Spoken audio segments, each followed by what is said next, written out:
Hotel Echo, Lima, Oscar. Good morning from London, England. From your host, your guy himself, the one and only and truly, DLG Reppin'. Otherwise short for Dele London Guna. Space, Romeo Echo, Papa, Indigo November. Now, allow me to say good morning to you guys. You enjoying the weekend? Staying in bed?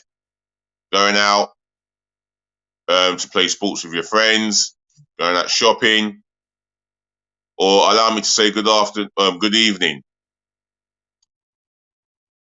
So, did I say good morning? Or no, sorry, good afternoon, whether you are doing shopping, whether you're going out with friends to go out bowling, playing football, sports, whether you're going to work, overtime, or is it good evening? You're getting ready for the end of the day. You've been exhausted. You probably come from work, or you're getting ready to go out to a club or a pub or a bar, as we call it. Or good night and rest well, yeah, and stay safe, and make sure you're prepared for tomorrow morning. Otherwise, welcome again to another DLG Reppin'S daily transfer news involving all things to do with Arsenal Football Club, speculations, ins and outs. And before I get going, yeah, make sure you smash the thumbs up like button for me, yeah? Can you do that? Smash the thumbs up like button for me. Also, make sure you share this channel amongst your friends and your relatives virally, yeah? All over the globe. And if you're watching for the first time, share this channel amongst your friends and your relatives and welcome on board.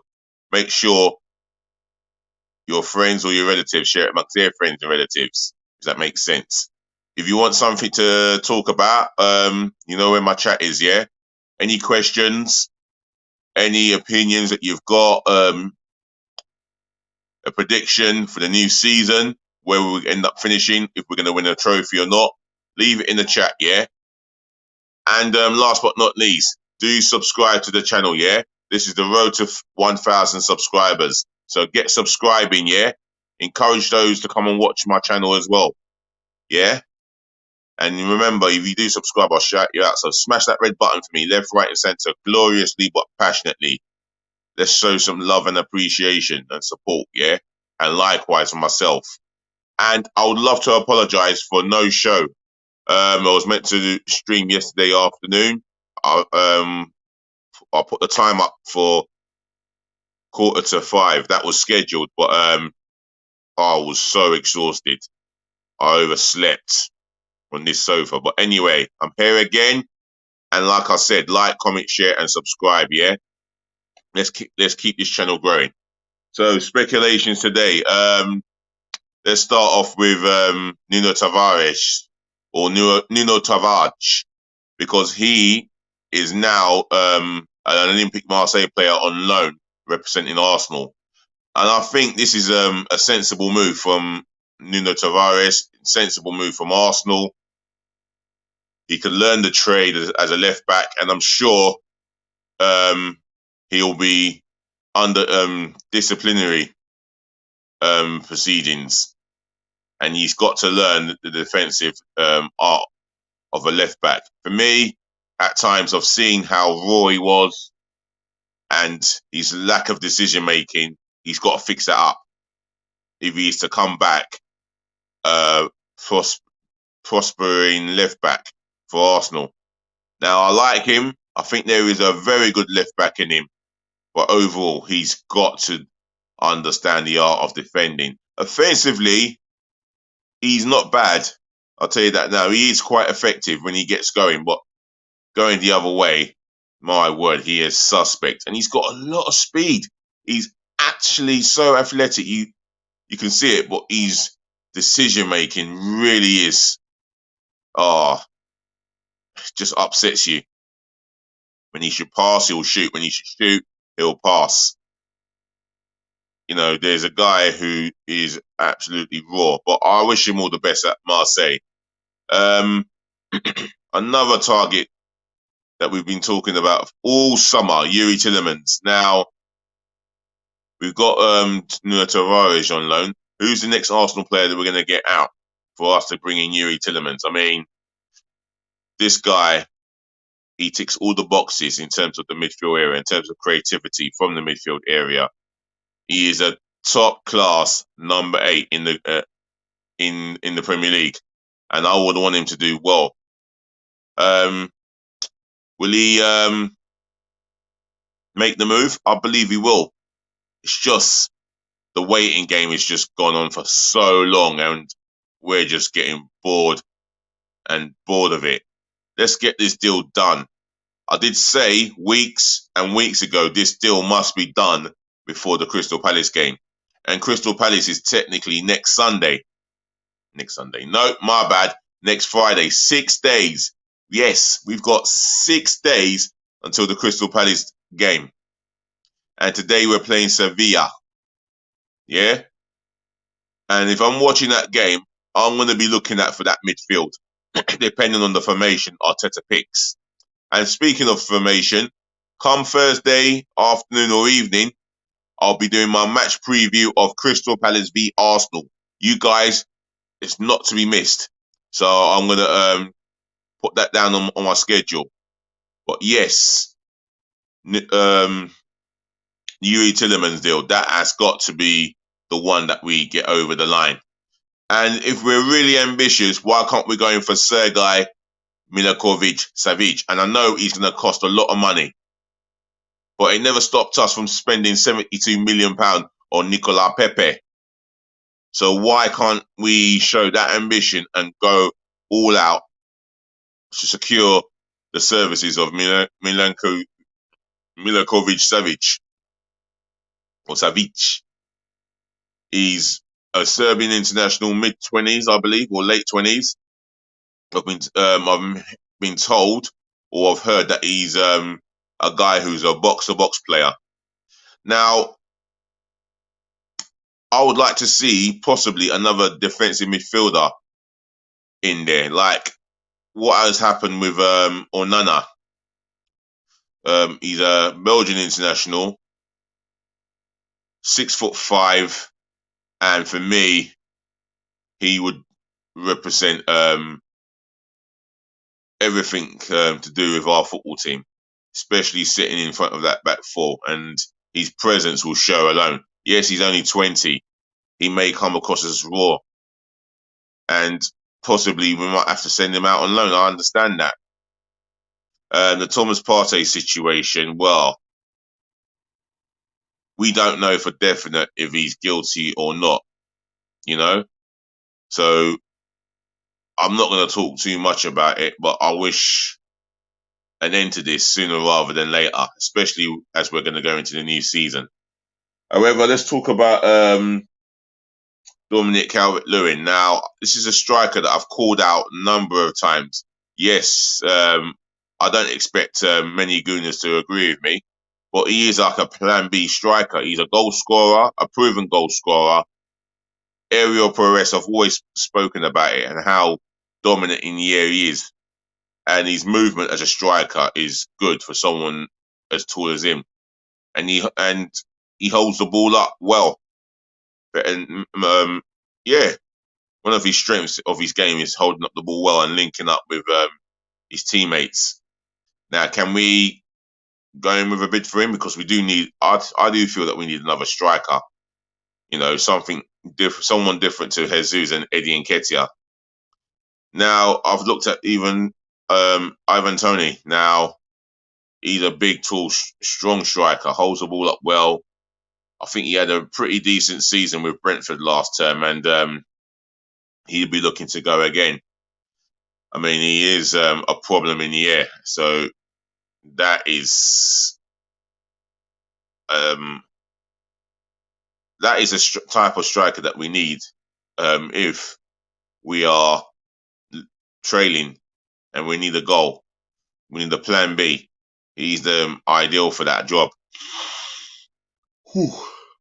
Excuse me. Now, could we possibly go in for,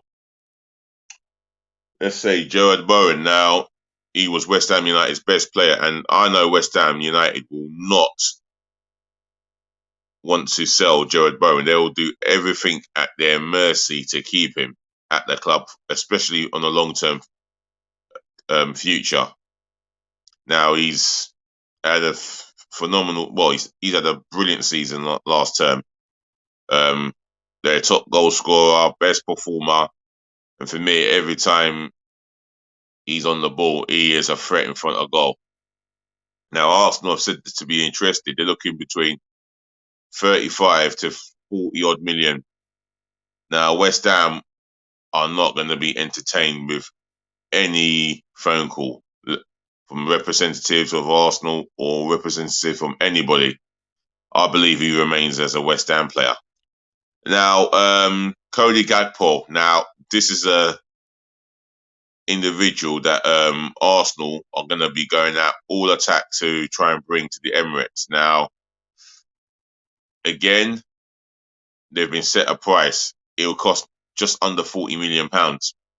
Now, Arsenal could pay that. I believe they will pay that. You know, Arsenal have got to go in with an aggressive bid. You know, they want a goal scorer and winger to go with Jesus to relieve the pressure off him as well. And yeah, it's unfair to put the pressure on Jesus. However, I feel that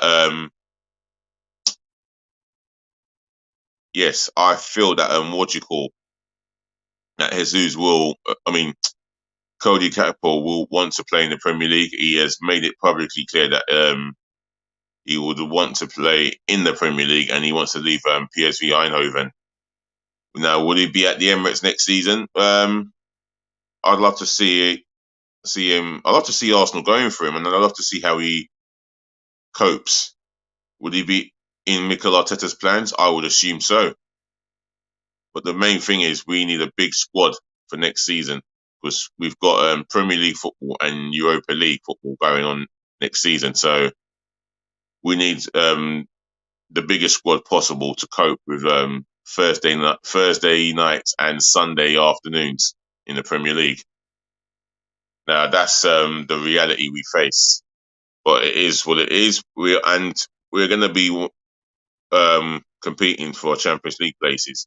Now, for me, with a bigger squad, it gives us the opportunity to compete on both cylinders, fighting for a place in the top four and fighting to win the Europa League, which will be our first European trophy since 1994. Wow, that's pushing up to 30 years. I think so. Anyway, Nicola Pepe. Now, I'm sure his agents are ringing up clubs trying to look for the best deal for their client. He's one of the highest earners at the club. Yes, but his performances as a right winger, stroke attack, again, he hasn't blossomed at all since his £72 million move from Lille. And I think at times he has struggled. And at times he has made stupid decisions, whether off the ball or on the ball. And he never tracks back to help his fullbacks. So I think Mikel Arteta does not see him as part of his plans. And it's nothing to do with the relationship with the two of them. He doesn't see him from a footballing point of view as part of his plans going forward. Lucas Torreira, now, we all know that he's made it clear a long time ago that he wants to leave England and go back to Italy. And he's looking for a club in Italy, despite the fact that there was some rumours going all over stating that Torreira representatives, should I say, they agreed a deal in principle for him to join Valencia, but it don't seem to be the case. The player himself is seeking a move back to Italy. Now, Fiorentina will struggle. I think they're going to struggle to come up with money. And, COVID has done horrors to Italy and Spain and around Germany. So it's a difficult one there. Let's talk about another player, Ainsley Maitland. Now, I did say he could possibly join Aaron Ramsey, his former Arsenal teammate, at the City Ground. Whether that happens or not, that's open to another debate.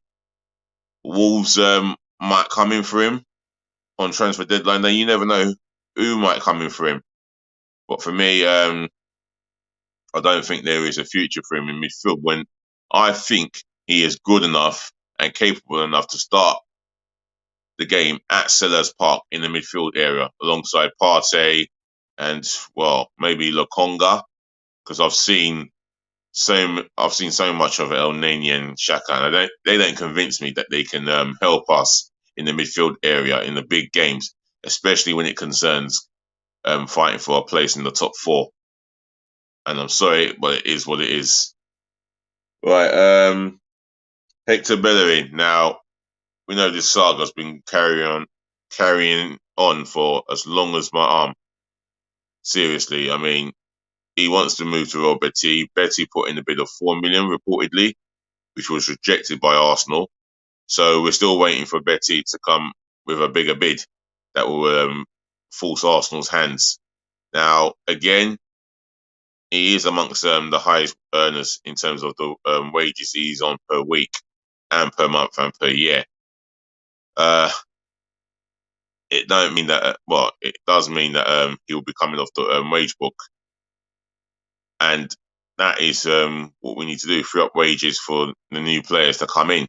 And I think Edu has got to really pull his finger out and start working on the outgoings as well as incomings, because we are going to need spaces for new players, especially the wage structure and how it's run, or how it's supposedly run. Well, anyways, I'm going to end it here and say, ladies to the gentlemen, to the boys, to the girls, thank you so much for listening. Thank you so much for watching. Thank you so much for tuning in. Saving the best at last, as I always do. Thank you so much for putting up with me. I'll be here again, hopefully later on today. And I'm thinking of doing a wrestling stream, for SummerSlam. But the main thing is, I am going to be doing a live. I am going to be doing I can't get my words straight. I am going to be doing yet another live stream on Thursday, the day before the Crystal Palace v Arsenal fixture, the first league game of the Premier League campaign. And I'm going to be picking the team and the 9 substitutions that will play their part in this fixture, where I want to win this game. Believe me, I want to beat Crystal Palace. I want, for the first 3 league games, that's the first 9 points, I demand a minimum of 5 points out of 9, if not 7 or 9 points out of 9. That's my objective. Anyway, I'm out of here. Remember, peace, love, and bless again. Also remember, DLG Reppin', we're going to talk again. So please, just be nice.